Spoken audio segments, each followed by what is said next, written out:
On this episode of Still Loading, L is real. 2401.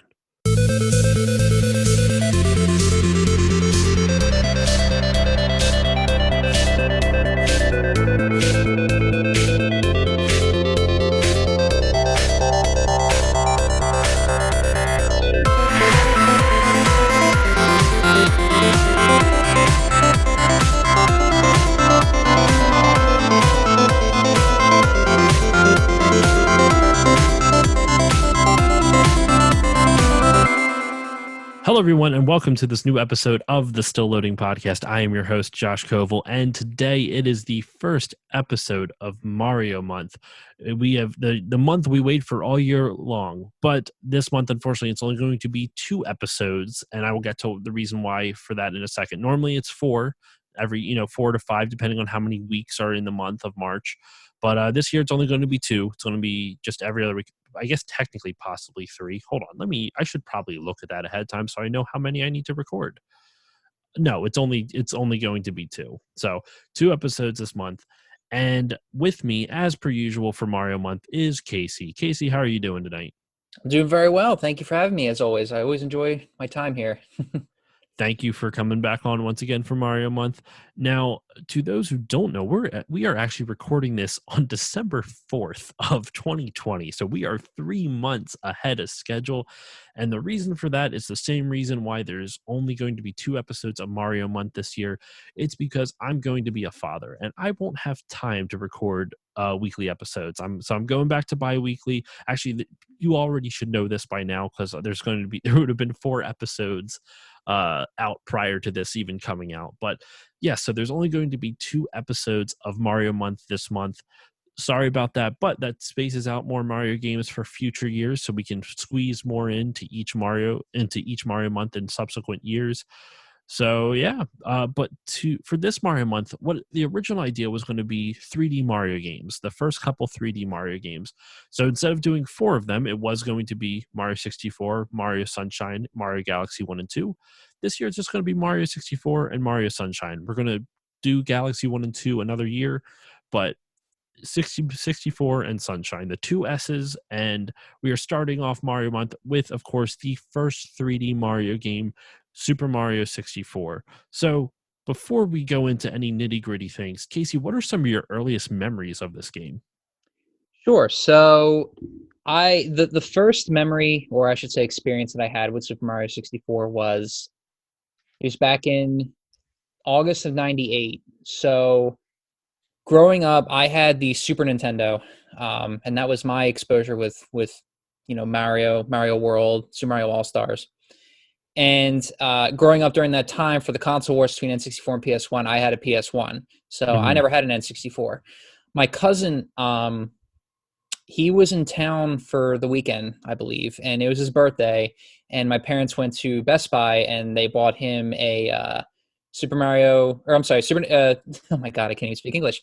They bought him a Nintendo 64 bundled with Super Mario 64. So it was some sort of bundle, that Best Buy deal. So he got it. We were back at my place and we were playing it. And honestly, I was very frustrated with it because I did not like the N64 controller. Mm-hmm. So used to, Super Nintendo for Super Mario games. And I was not a fan of the analog at the time. So I tried using the D-pad and only to be upset that the D-pad was useless in that game. So, here I am, an 8-year-old, throwing a little temper tantrum.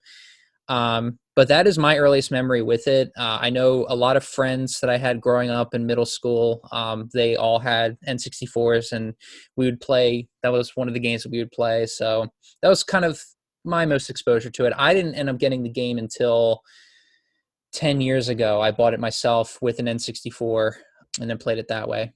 It's funny. My earliest experiences was I didn't actually own this as a kid. I had an N64. I did not own any of the Mario games actually for the Nintendo 64. I didn't have Mario 64. I didn't have Super Mario Kart 64. I didn't have Mario Tennis.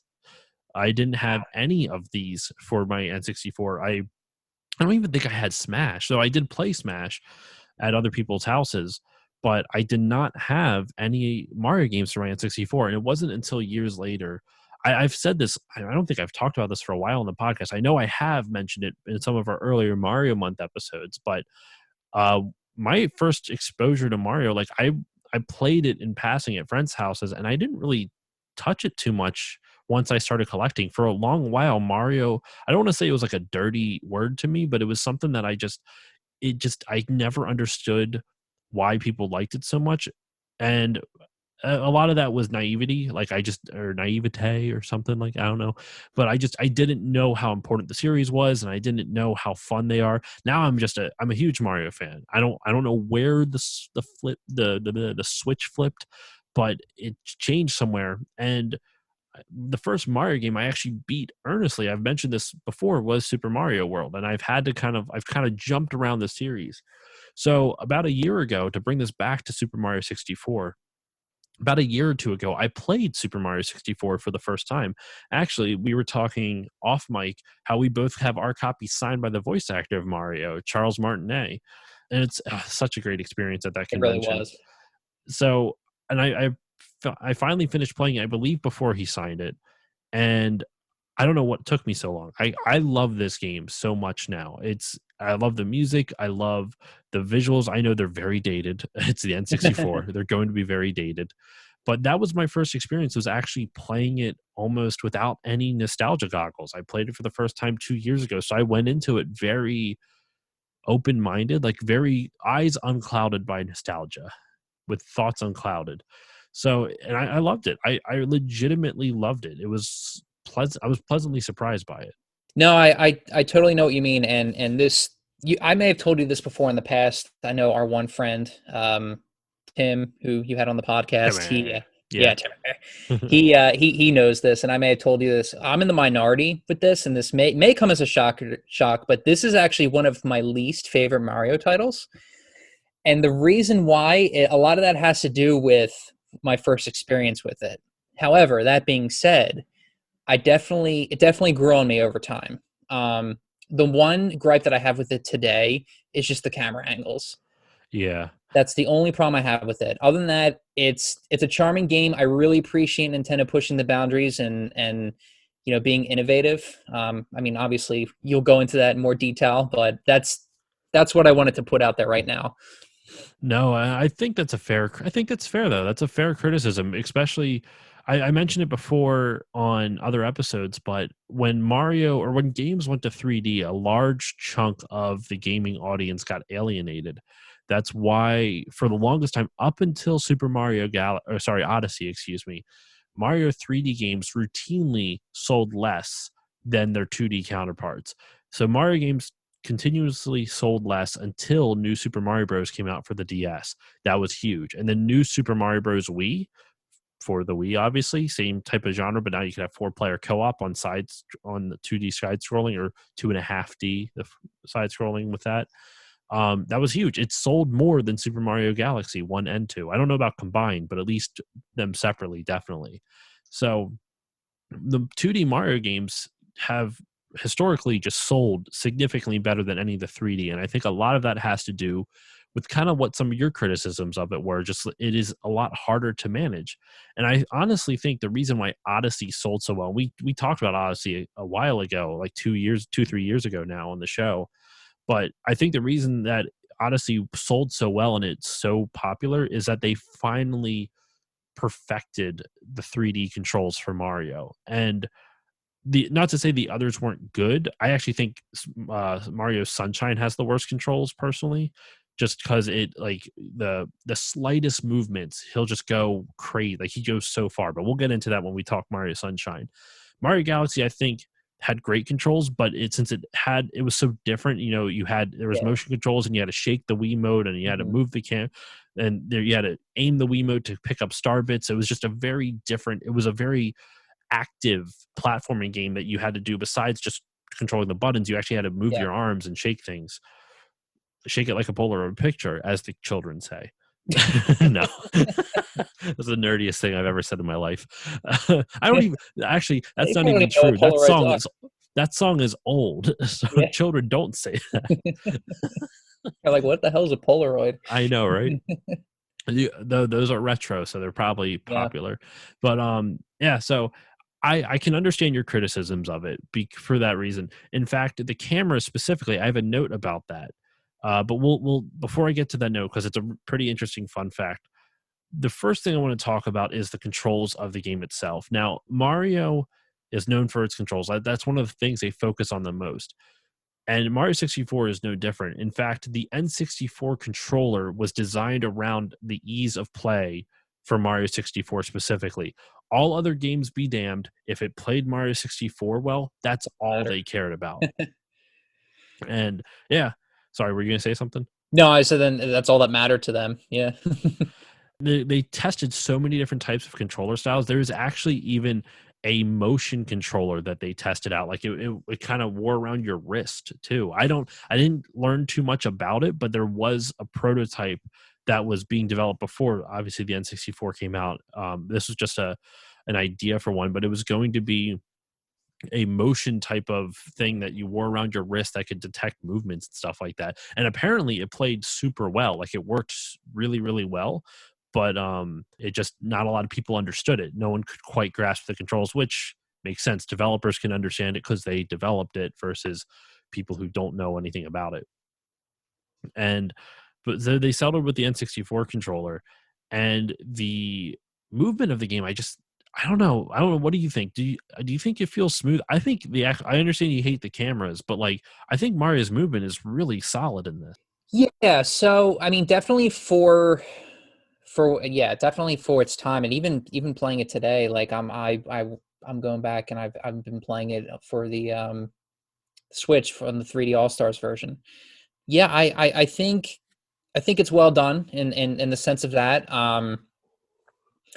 I feel like the 2D controls are a little bit more fluid, easier to control. That being said, this is an entirely new style of gameplay. So for this being the first, kind of like the blueprint, Mm-hmm. very well done. Very, very well done. I mean, they had to figure out how to make an experience in a 3D space when that's Yep. not something that ever existed before.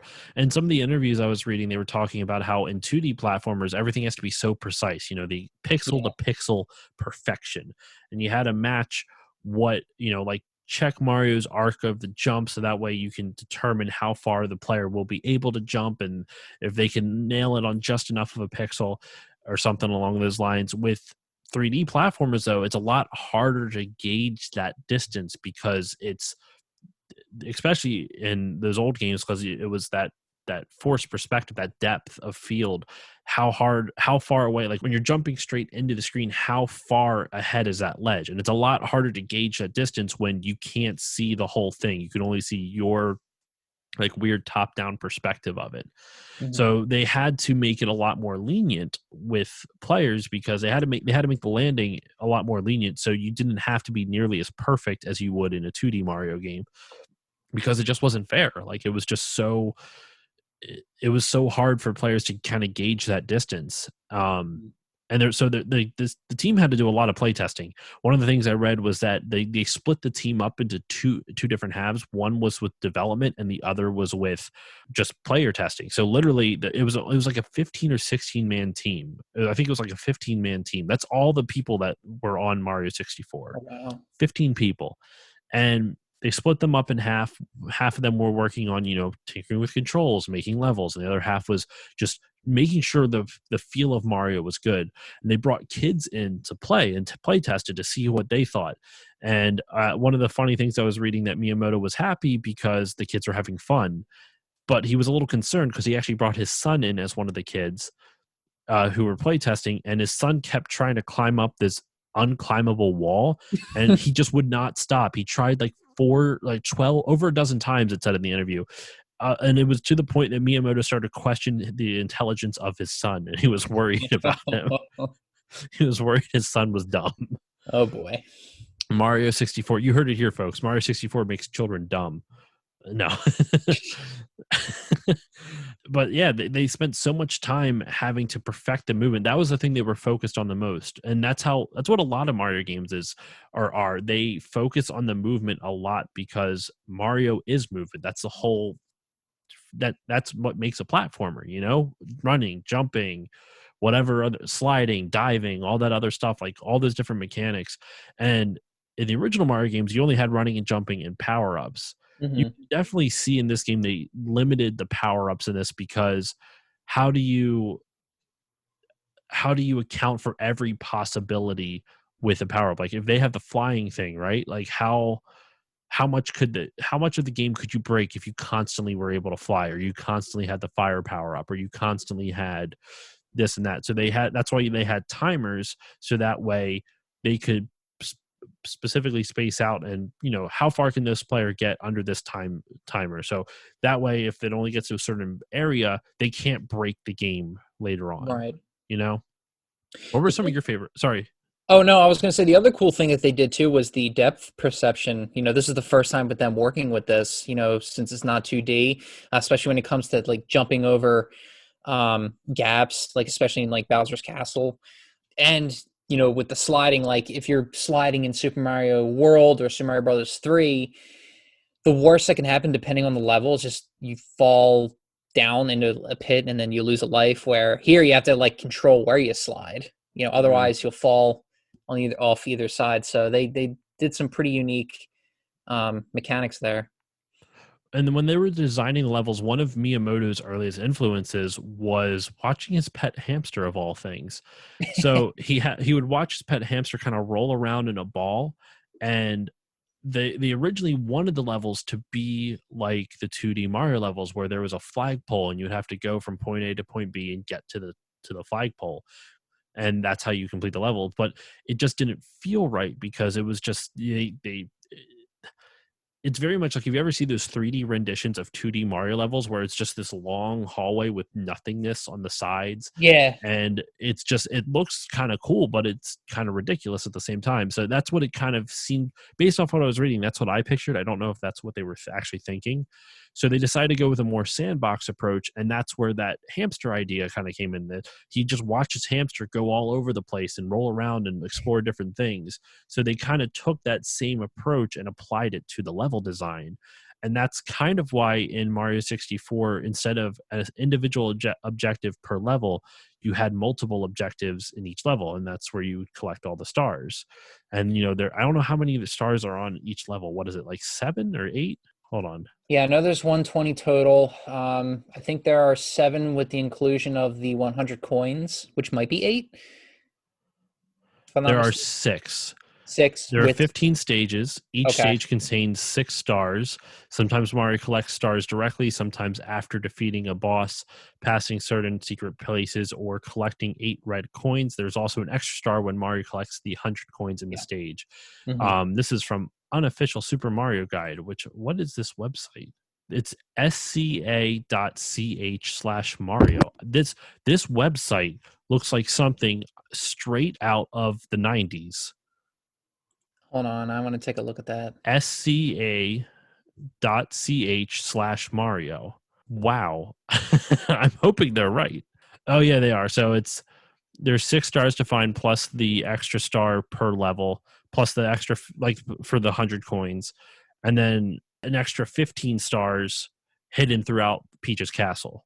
Well, already I can tell you this is fake. They're saying Mario was invited by Princess Daisy to her castle to have cake together. No, that's true. That's Daisy says that in the beginning. It's Peach. Oh, yeah.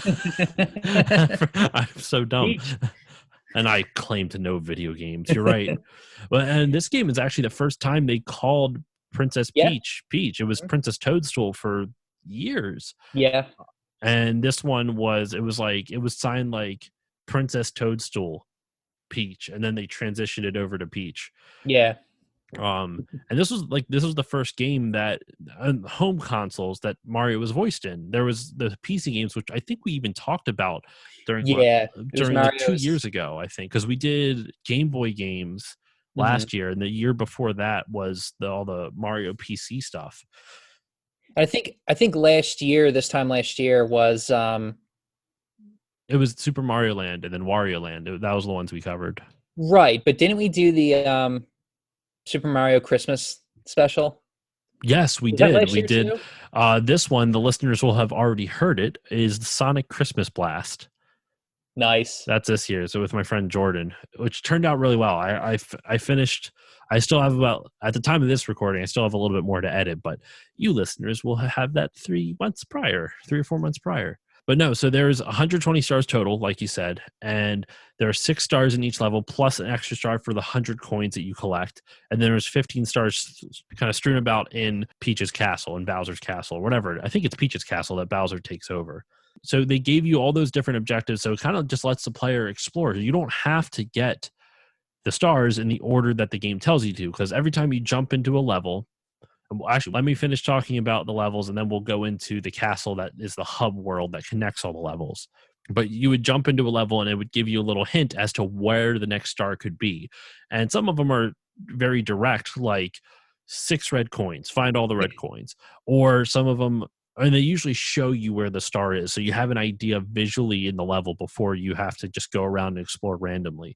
But it does not limit you to searching or to getting the stars in that order. If you're able to get the 6 red coins prior, then you get that star and it jumped like you. And next time you go to level, you might see there's a bunch of like opaque stars in between, signifying like, hey, there's a bunch of other ones that you didn't get yet because you were so smart, you got ahead of the curve.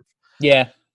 It's not, yeah, exactly. It's that you can just essentially get any star within the level. It doesn't necessarily have to be, back to back.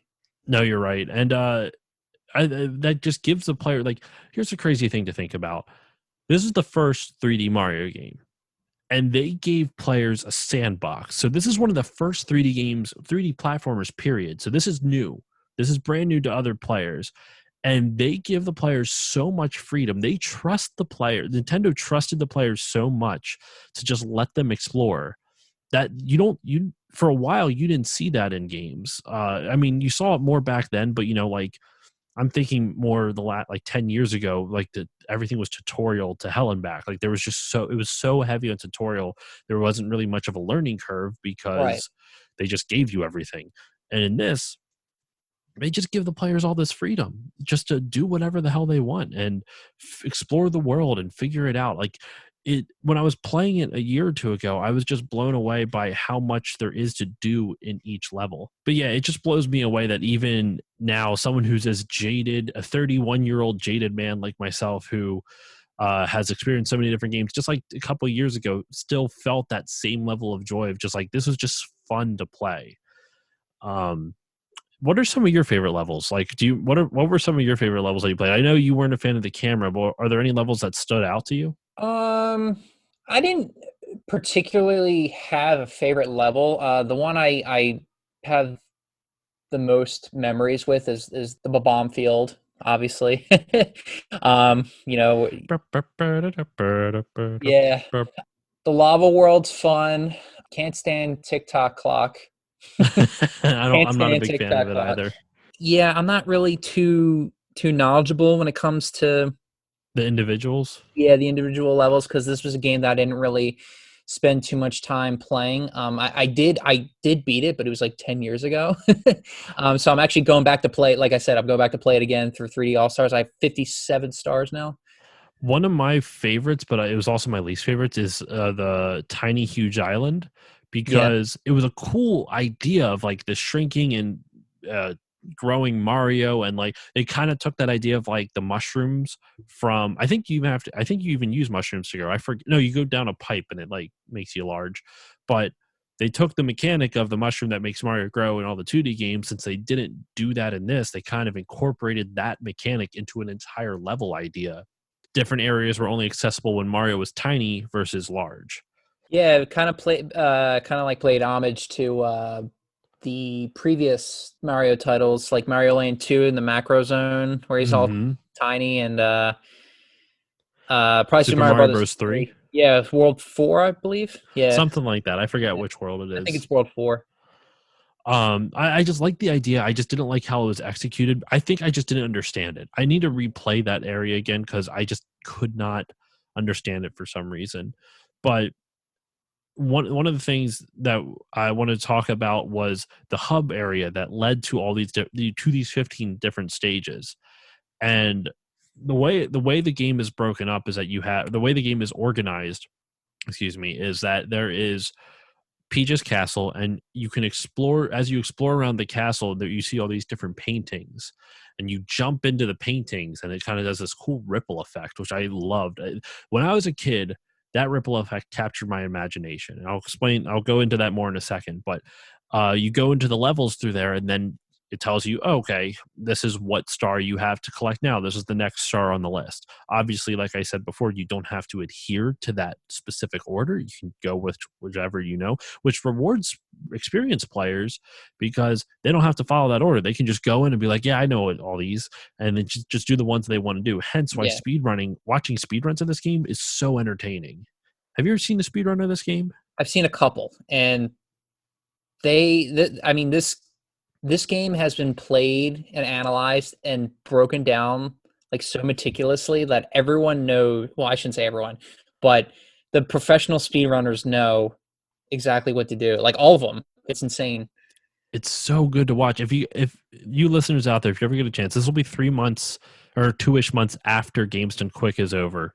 But keep an eye out for any Gameston Quick event if they have a Super Mario 64 speedrun. It's one of the most entertaining speedruns you'll watch. Super Mario Sunshine's also fun to watch. Galaxy, pretty much any of the 3D Marios are really fun. I like the 2D Marios as well, but 3D Marios are fun because they're easier to break. There's a lot more weird glitches. Mhm. Mario 64 specifically has like that backwards long jump up the 1,000 stairs. Like it breaks.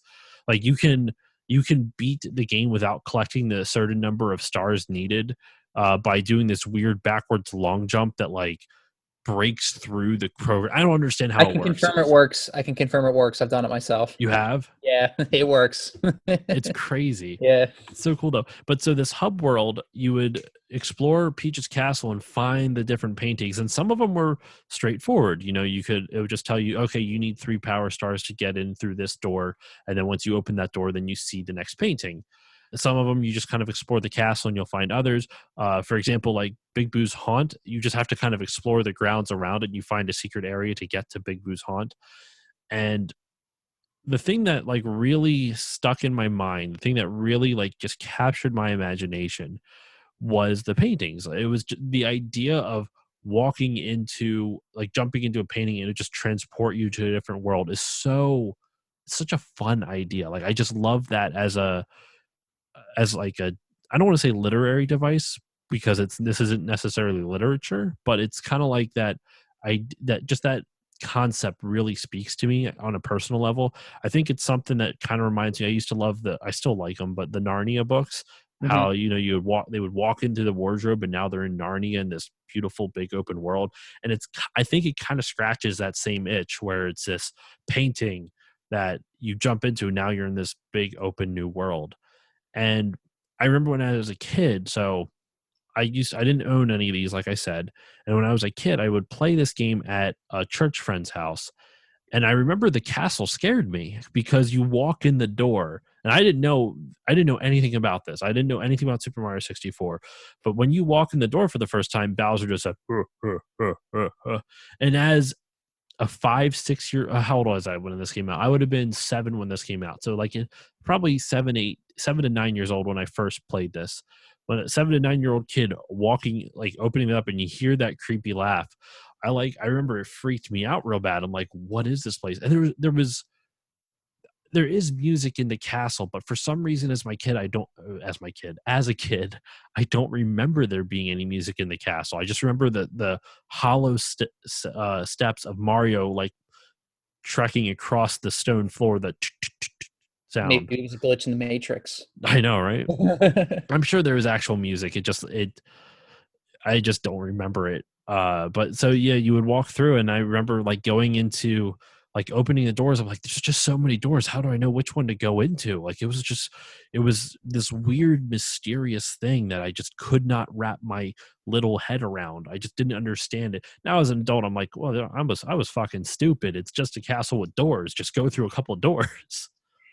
So here's a little fun fact. So Miyamoto actually he enjoys American children's shows. He finds them Oh, unique. okay. So the jumping into the painting was actually taken from Blue's Clues, skidooing. Well, that doesn't make any sense because Blue's I Clues know, I didn't just come made out. it up. I was like, what are you talking about? No, they came. All right, so I know they came around the same year, but obviously the Super Mario 64 was in development prior to that. Yo, you're right. I didn't know Blue's Clues came out in 96. Oh my god. That's crazy. I didn't know that. Wow, that show's that old? Yeah, nuts. No, but That's wild. that was a stupid joke. But I do. You played it so serious. I'm like, what the fuck are you talking about? um, no, I do think it's pretty fascinating too, and it's a unique way. Other than the previous Mario titles, where he just, I mean, in Super Mario Brothers and Super Mario 2, they just go right into the next level. In 3, he can move around a little bit, but you can't go back and play a level, at least Mhm. the NES version. And then World, you can gives it more freedom, but this it's kind of like, all right, let's jump into a painting and see what it's like behind and within that painting. It's like its own little adventure. It's pretty neat. Well, and the fact that they hid other levels in Peach's Castle, it wasn't like the hub wasn't just to other worlds. It was Right. also to their own individual. Like the hub itself was its own individual level slash world that had multiple stars that you could explore and find. Like the one that always sticks out to me, that's like a cool hidden thing. There's two actually that stick out to me. One, if you climb up to like the one part of it, I forget exactly how you get up there, but you have to climb up and you jump through the stained glass window. It's a hidden level that you Yeah. wouldn't, it looks like a stained glass window, but in actuality it's an entrance to a level. Also, when you're in the foyer at the very beginning of the castle and you look straight up into the sun that's above it, to the sun mural that's above it, it transports you to that flying level, which is smart because it's kind of like that flying level gives you a really basic arena to test out the flying mechanic. It gives you this wide open space for you to kind of fly around and teaches you how to use the flying cap, which I thought was really cool. Yeah. And actually, that's a good segue into some of the different power ups you're given in this. You get the fire flower. You can, shoot. And wait, do you? Can you shoot fireballs? I don't recall. I mean, again, it's been. I mean, Hold I'm on. replaying it right now, but I haven't come across it. But even 10 years ago, I don't remember. I don't think so.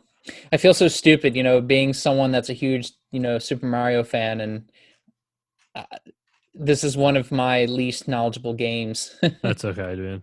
So you get the vanish cap, which lets Mario transport like a kind of like just drift through porous objects, like fences and other stuff like that. The wing cap, the metal cap. Um, I'm trying to look at the list, but there's a bunch from the Super Mario 64 DS game, which we'll touch on a little bit, but there's really not much to talk about. But yeah, that's pretty much it. It's the metal cap, it's the wing cap, and it's the vanish cap, and of course the one-up mushroom. Or yeah, the one-up mushroom. So it just kind of it pared down a lot of the power-ups because in Mario Brothers 3 and Super Mario World you had so many. This one you only really have 3. And like I said, they're all timed, which I think was such a smart, deliberate choice for the time because they to account for all the possibilities that a player could do when there was nothing that they had. There's no precedent that they could point to that players a lot of times do this or players a lot of times do that.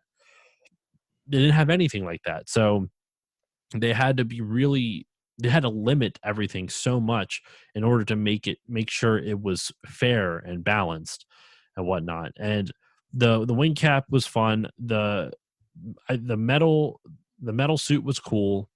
I think the vanish one was my favorite just because I like the idea of kind of drifting through different things, like drifting through walls like a ghost. I thought that was a cool idea. The other thing I thought was really unique was it wasn't a power up, but it was a feature where the only time it pops out, and it might only I know it happened to me a lot in the Shifting Sands land, where Mm-hmm. I don't know the name of the creature, but the vulture, if it steals Mario's head, he starts to get injured.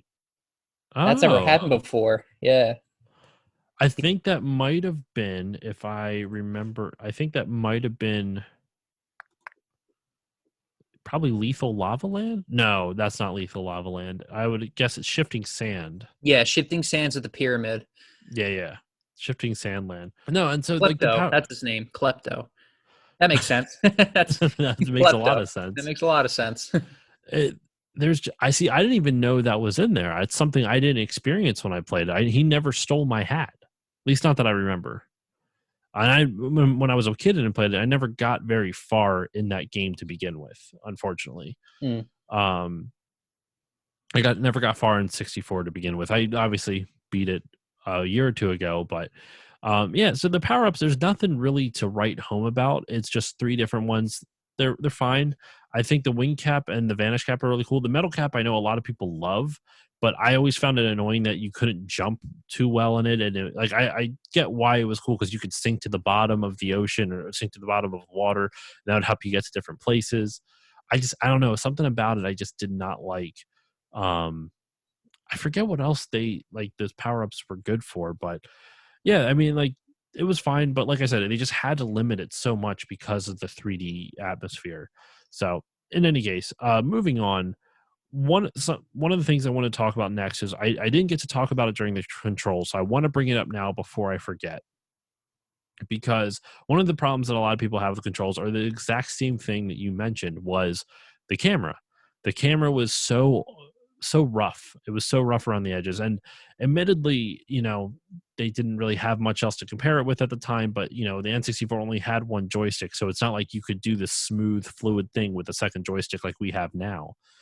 So they used the C buttons, and Miyamoto apparently did not like the C buttons all that much. He actually wanted a second D-pad where the C buttons were at, which I actually don't think would have been a good idea. I think the C buttons are good because it differentiates it enough than having like, well, which D-pad am I supposed to hit, the one on the left or the one on the right? Unless you make it visually distinct, which at that point just would seem silly to me. So if you're going to make it visually distinct, just make it the C buttons. Mm-hmm. But they tested out thousands of camera systems, thousands of them. And the only one that Miyamoto liked, they tested out a bunch and they finally found one that Miyamoto liked. Before they implemented it, they found out that Sega had already had a patent on that specific camera system. Of course, right? So Yep. they were left with a choice. Find another one or find some way to get it to work. Find a way to use it legally. Well, they decided neither of those two, and I'm paraphrasing, but they basically were like, fuck it, we're going to include it and hope we don't get sued. And they did, and they did not get sued. They included it and and Sega never sued them. They never, which is weird because Mario 64 was huge. So it was like, Yeah, how for would how Sega not influential it notice? was, that's very strange. Here's my theory. Actually, no, I don't know why they wouldn't. The only thing I can think of is that maybe Sega just couldn't afford a lengthy legal battle. But because at the time, if you're thinking 1996, Sega had just been crushed by the Saturn failing, and they're trying to develop the Dreamcast, most likely in '96, because it was only 3 years out from the Dreamcast being released, or actually 2 years out in Japan, because it came out in late '98 in Japan. Um, so it's crazy to me to think that they didn't try to sue, because that could have been if they could have gotten some money out of that, that could have helped them out a lot. So I wonder Yeah. if they were just like they didn't notice, or maybe they just couldn't afford a legal battle at the time because they were hurting so bad from the Saturn failing, along with the 32X failing. That's a topic for another episode. There's a lot of problems that Sega had because they decided to release two 32-bit consoles within 6 months of each other. Famous words of AVGN. What were they thinking?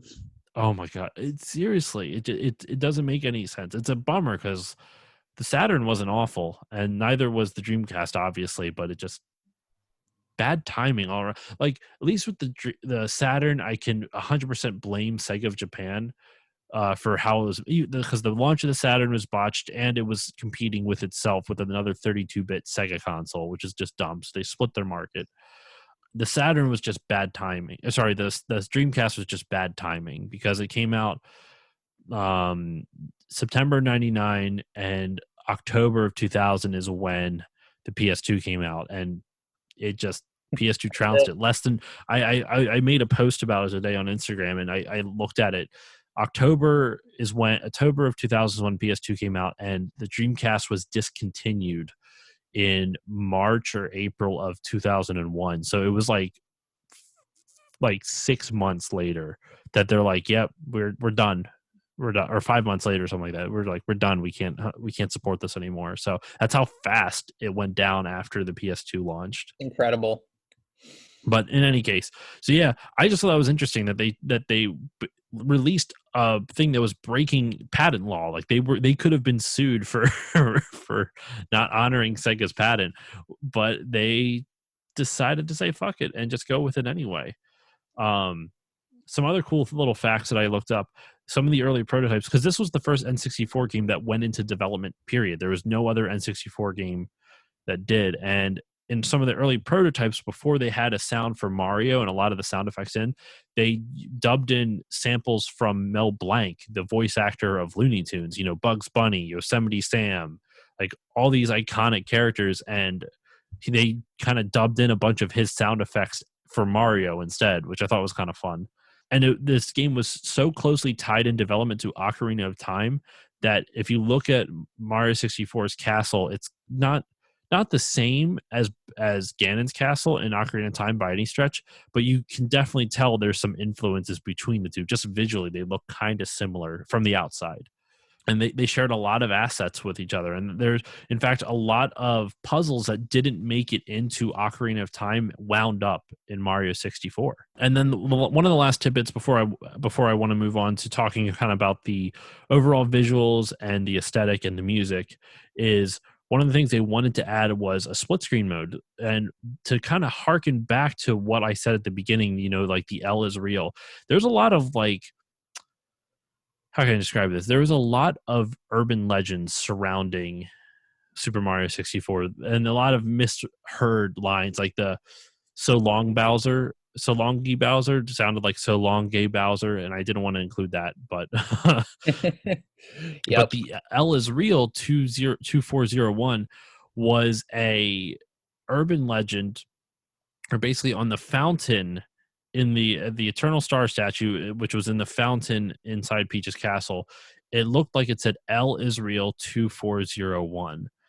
And it was not, that's not actually what it said. It was supposed to say something different. I forget exactly what it was supposed to really say, but it did not say L Israel 2401. But this led to people just speculating for years that there's a way to get Luigi. Like there's some secret thing that you can do to get Luigi and you can play him in the game. And the reason I bring all this up because they wanted to have Luigi in the game but couldn't, and they wanted to offer a split screen mode for one player to play as Mario and the other to play as Luigi. I saw a funny meme like when Ben Carson was running for president 4 years ago. Someone made a meme that he was on CNN. It was just a still picture of him like talking to a reporter, and on the bottom it said Ben Carson : I unlocked Luigi in Super Mario 64. That's funny. So this led to a bunch of different theories though, like that the 2401 represented every gold coin in the game. So if you collected all 2,401 gold coins, you would unlock Luigi, or and the player would have to come back to a statue where Luigi would then emerge as a playable character. And this is reading off the Mario wiki, the wiki fandom. While there were many theories as to what the inscription could mean besides the one above, the most popular and logical theory is that it was a reference to the Paper Mario game. The game was released in America on February 5th, 2001, 2501, very close to the date written on the inscription 020401 or 2401. And Luigi was a character in that game. There's some unintelligible text under the message that might say in Paper M, although at the time Paper Mario was known as Super Mario RPG 2 and blah blah blah. So there's a whole bunch of stuff. Apparently, to all the different questions that were going on, IGN even offered $100 bounty to prove that Luigi was not in the game, because this rumor was so rampant and was crazy. Now here is the craziest thing. There was a big Nintendo leak this summer. Yes, I remember this. And they found in the Super Mario, I don't know if they had the source code, but at least in some of the code, it was from Super Mario 64. And they found the code and model for Luigi in Super Mario 64. That was found on July 25th, 2020, which was 24 years and 1 month after the release of the game, which is 2401. So that's insane. that it just linked up that way. And I bet you like the person who leaked it just kind of like they found it like, I'm going to hold on to this till it's There 24. had to have been There it was has to be. way too coincidental. Like what are the odds, It's Yeah. it's just so funny. And there's other stuff, it's one of the things. I did an episode on video game urban legends, and I don't think I included this one on here because I included some like creepy pastas, but it is something to think about. There's a lot of weird stuff you can check out if you just Google L is real 2401. You'll find out. You can learn more about it. I believe. I gotta see like if I can even figure out. Okay, hold on.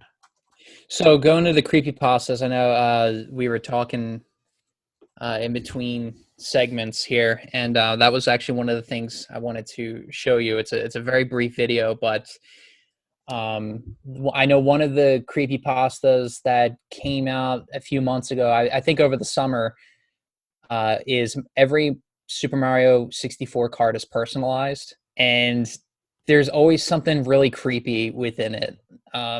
And there's this YouTuber named Greenio who makes these videos that look like they were filmed in the 90s of him playing the beta of this game. And I just have to, I like the backstory behind it. I just have to show you. I can't really explain it, but it's really well done, and it's really unsettling, some of them. That's great. I mean, listeners, go check that out then. So what it was a creepypasta, and what was the creepypasta called again? So the creepypasta itself you can find on Google. It's called "Every Copy of Mario 64 is Personalized." Okay, I'm gonna have to look up that up. Yeah. I'm gonna actually Google it right now. Oh, it One of the is. videos I want to send to you after. Yeah, send it to me after we're done recording. Yeah. I see one is like 16 minutes long. But in any case, so yeah, I just wanted to talk about some of those because there is a lot of interesting creepy pastas and video game that is an actual like video game urban legend and myth, and that type of stuff spread all around the playground, all over the place. We're not just Mario 64, but other games. I remember, but like you would always have like, especially in like Zelda and stuff like that, there'd always be like someone say, "Well, my dad works at Nintendo and he tells me this," or something Yeah. along those lines. Or of course the more pervy one that if you find the right cheat code, you can see Lara Croft without her top on. Oh, the 90s. I love those. What do you call them? Playground rumors. I know, right? Yeah. But all right, so let's talk about the visuals and the music. The visuals I think are fantastic. I think the game still looks good overall. I mean, it's definitely very dated. Like Mario's model doesn't look fantastic, but I think the actual overall art design still holds up pretty well. Like it's still pleasant enough to look at. Maybe it's my nostalgia for a simpler time or like the 90s in general, because I don't have nostalgia for this game, like I said, but maybe it's my nostalgia for the 90s overall and Yeah. just those style of graphics overall. But I think I don't know. What do you think? Do you think it holds up decently? I kind of share the same sentiment as you. I mean, for its time, it was definitely groundbreaking in more aspects than one. Looking back today, it's not the best, but the gameplay, and like I said, I appreciate the game a lot more today than I did when I was a kid, but it's still a great game, and that alone, in my opinion, which I'm sure you agree, Mm-hmm. gameplay over graphics. But I kind of share the same thought process as you. It's just it's dated, but I look past it because it's still fun. And the music is, I think the music holds So up catchy. better. Yeah. Yeah, dude, Bob on Battlefield is one of the best songs. Their file select song that actually, you know what? There's a fucking great remix of that song, which I'll send to you after the episode. But it's also going to be the outro music for this episode. It's by Hyper Potions. It's a really good remix. It's one of my favorites. I'm definitely going to be using that for this one. But just the music is so timeless in it, and it Bob, I don't know. I can't describe it. I love the fact that in the Mario 3D All Stars on the Switch, it lets you play all the different soundtracks. Like you can listen to Mario Galaxy, you can listen to Sunshines, you can listen to Mario 64s, and Mario 64. It still sounds good, and it's a good example of what a good composer and sound designer can do with limited hardware because the N64 did not have the best sound chip. Period. It always sounded kind of muffled. You know what I mean? Like Yeah. the PlayStation, it was Red Book audio. It was CD quality audio, and you could like it was. I mean, that was the first console that allowed full orchestrated scores in their games. Medal of Honor is the famous example of that. And I mean, don't get me wrong, like Mario had that, but it was all synthesized music. Same with Zelda. Like it was all these synthesized instruments. It still sounds good, but it just it didn't quite have what they could do on the PlayStation. And it shows because you couldn't even do speech on it. There was no streaming audio. So you had, at least I don't think it was streaming audio. There's weird specific technical specifications that I've learned about through other podcasts. I just can't remember for this one. But you couldn't really do. I mean, you could do actually speaking. I'm sorry, because Charles Martinet did the voice of Mario in this. I'm thinking of streaming video. You know how like with Final Fantasy and like PS1, they had these beautiful like CG rendered cutscenes and everything. You couldn't do that on the N64 because of the way that it was designed and whatnot. But no, one thing I want to talk about before we kind of start wrapping up is there's two things I want to talk about before we wrap up. One is the startup screen, Mario's face. That was such a great design choice to make the face playable, to allow the players to grab Mario's nose and have him like interact, and he'd be concerned about what was happening. Like, oh God, they got my nose. Oh God, that's my ear. You could like mess with his eyebrows. You could mess with his mouth. You could touch his mustache, which sounds really weird out of context. You could do all these different things, and it was just such a cool playground. And it was stupid. It didn't do anything other than just let the people just kind of dick around on it. But it was such a good playground to kind of ease people into this idea of 3D. Yeah, no, I even today, like I still have a lot of fun with it, and it's stupid, but I love it. I mean, when I say stupid, like it's In a good way. In a very good way. Yes, definitely not a bad way by any means. It's like, oh my gosh, this is nothing special, but I'm having fun with it. So. Well, and the menu screen was actually, so the company that made the graphics chip for the N64 was SGI Silicon Graphics, I believe. It was Silicon Graphics. They were the same people who did the graphics chip for the N64. So on the dev kits for their stuff, the way that their dev kits would look is very similar to how the file select screen on Mario 64 looks, where it's kind of like this embossed kind of bevel around this little square button. So it looks like it's kind of like a 3D button that's looking up at you. And when you would click on it, it would flip over. It was very similar to what the SGI or Silicon Graphics workstations used for their, development kits. And the N64 almost didn't become the N64 because the Silicon Graphics, the company that gave them the chip, originally pitched their card to Sega. And this was in, I want to say, 1991. And so, or 1991 let me think. I think it was actually 93. I think it was in 93. And so they pitched it to Sega, and Sega turned it down. So when they brought it into Nintendo liked it and signed the deal. And that was, I think it was like 91 or 92 actually that this happened. So that's how early in advance the N64 was in development. Like it was like a year after the Super Nintendo launch, and they're like, all right, time to start working on the next console, start planning it out. And the N64 almost wasn't what it was because it could have gone to Sega, which who knows what would have happened in that case, who knows where it would have gone. And the last thing I want to say before we kind of do our closing thoughts is actually we'll do this before my closing thoughts. So there was going to be a sequel to this game, and there was a famous tech demo for the GameCube that everyone was raving about that they thought was going to be the next Mario game, and it was called 128. 128, Yep. Now here's the thing. That was a legit idea that Miyamoto had, but he wanted it to be a darker, edgier version of Mario who like didn't smile, quote unquote. Who Miyamoto actually said that he wanted him to smile less. And they were pitching this so much as a more adult Mario game that to promote this game that wasn't even out yet, or wasn't, I guess it was in development, but it wasn't even out yet, he did an interview in Japanese Playboy. Miyamoto did an interview in Japanese Playboy. I Unbelievable. can't believe it. Who would have thought there was a Nintendo of all companies in the 90s, back in the 70s maybe because they had their love hotels. Did you know that? No. So yeah, Nintendo, before they became a toy company and then obviously eventually a game company, they were literally just throwing shit at the wall trying to figure out like what's this next market we want to jump into, because they were kind of, I guess they were trying to get out of the Hanafuda card business, Yeah. and they bought a chain of love hotels. A little Interesting. in Japan. So yeah, Nintendo's got a pervy past, a little Yeah. unknown, unbeknownst to us.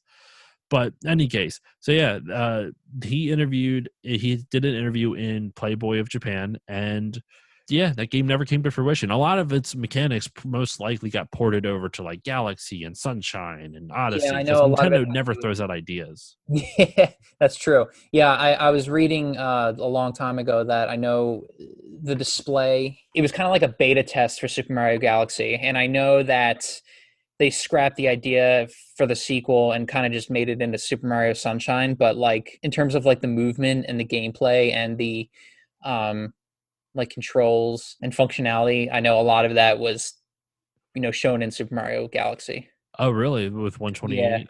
Yeah, 128. That's interesting. Yeah. But anyway, so let's wrap up this episode of Still Loading. What are some final thoughts you have on the game? Like, what is your final verdict? If for someone who has not played this game and is curious about trying it out, what would you say to them? For its time, it was definitely groundbreaking. If this is someone who's never played it before, I would advise going to a more recent 3D Super Mario title. I agree. Yeah, but if they want to give it a shot, just bear in mind that for its time, it was groundbreaking. It's still fun regardless, but the camera can be broken at times. But overall, it really depends on the player and what they think of it. But it's not a bad game by any means. And I'd agree with your assessment, man. Like, I was talking to somebody today, and they were asking, like, I've never played a 3D Mario game. They played a lot of the 2D stuff, but they said they never played a 3D one. I said I would start with Odyssey because, in all honesty, while some games I actually like more than Odyssey, I think Odyssey is the game that perfected 3D Mario controls more than any other one prior. I told them I wouldn't necessarily jump straight back to 64 or Sunshine, but start with Odyssey and then pick something else, Galaxy 1 or 2, maybe one of the 3D worlds. Even though that's kind of like a weird hybrid of between the two. 3D World actually kind of sounds more along the lines of what they originally wanted Mario 64 to be, just going to a flagpole. But I feel like Yeah. they did it in a really unique, fun way, and that worked out really well. But in any case, definitely, yeah, I would definitely suggest starting out with a newer one first. But it is arguably the most important 3D platformer ever. Obviously, not the best ever, but one of the most important games ever, just because it was of finding a way to bring a 2D game design and or a 2D game and find a way to make it work in 3D. And I think even Miyamoto said, like, you can't, all the philosophies that we learned, I'm paraphrasing, mind you, this is just kind of like how I interpreted his interview, but all the philosophies and like design choices that they learned, all the design aesthetics that they learned through 2D design, they had a kind of throw out because 3D game design is just such a different beast. And I can't imagine having to design a game from scratch with no frame of reference for other 3D games. You have it's not like you can say like, oh, I want it to be like Ratchet and Clank, or oh, I can want it to be like Jack and Daxter. Oh, I want it to be like Super Mario 64. Now, Crash Bandicoot I believe, came out beforehand, but they had never really. That wasn't. It was 3D and it was a 3D platformer, but it was still very much in a 2D mindset because Crash is, it's a very linear hallway of you jumping and trying. And they did, they did a good job, but it wasn't a fully open 3D world. And Mario 64 is by no means the first 3D platformer, but it is probably the most important because it showed how to make a 3D platformer viable Mm-hmm. and fun. Yep. And it set up a lot of design choices that people still look at. In fact, I'm a huge Jack and Daxter fan. They cited specifically Super Mario 64 because after Naughty Dog finished Crash Bandicoot, they went on to Jack and Daxter. They were incredible. They were floored by what they saw in Super Mario 64, and so they wanted to create kind of that idea of like this big open world. And Naughty Dog did. They achieved that in Jack and Daxter, but they really took a cue from what Super Mario 64 did and learned from Nintendo. And that goes to show, like right there, like that if you don't have Super Mario 64, you don't have Jack and Daxter, which in turn might not get Uncharted and Last of Us, and who knows what other games wouldn't exist because of it or without it, excuse me. But in any case, well, Casey, thank you so much for joining me for this episode of Still Loading. This was a good time. We're going to be doing Super Mario Sunshine next. It's been a while since we've recorded. We were talking off mic. We haven't seen each other because this is, like I said, being recorded in December, and we haven't seen each other since before the pandemic started in March. Yeah, it's been quite a long time, and no, I appreciate you keep me. I appreciate you always keep me in mind for this, and I always have a lot of fun doing it. So again, well, I'm hoping we can hang out again outside of just the podcast stuff, just because. Yeah. Who knows when this pandemic will end? I can't wait for it to be over, but we will have to be patient until then. So, Casey, is there any place that you would like people to find you online? Is there any social media you'd like to plug? Yeah, sure. If anyone's interested in looking at, I guess, my gaming collection, and of course, you're going to see a lot of Super Mario memorabilia there. You can follow me on Instagram. It is TK_Kazuya Kane. That's KAZUYAKANE. And yeah, I just post a lot of nonsense. I'm a 30-year-old child, so Josh understands. Oh, I'm a 31-year-old child. I'm right there with you. Yep. Well, actually, no, I'll still be 31 when this episode comes out. I was trying to think. My birthday is. Oh, actually, yeah, I'll be 30. I'll be 31 when this comes out too. Yeah. Oh, damn. Okay, well, here we go. Yeah. As usual, you can follow me on Facebook, Twitter, and Instagram at StillLoadingPod on all of them. If you want to reach out to me, you can contact me, stillloadingcontact@gmail.com. If you want to support the show, you can do that in a number of ways. You can go to Patreon, patreon.com/StillLoadingPod. Even just $1 a month will help grow the show. And probably more importantly, though, if you want to help the show out, give it a 5-star rating and review on Apple Podcasts or whichever podcasting app you use. That helps the show gain exposure and more people find it. So please consider doing that. Please send some nice words. I always like some nice words. And of course, the most important shout out, the Bit by Bit Foundation. The Bit by Bit Foundation is a nonprofit organization whose mission is to put video games and video game consoles in the hands of children receiving inpatient care at hospitals. If you want to check that out and consider donating, go to bitbybitfoundation.org. And that is all I have for you today. That is all that is there for Super Mario 64. Casey, thank you so much for joining me for this episode. Thank you for having me. And I will see you all next time.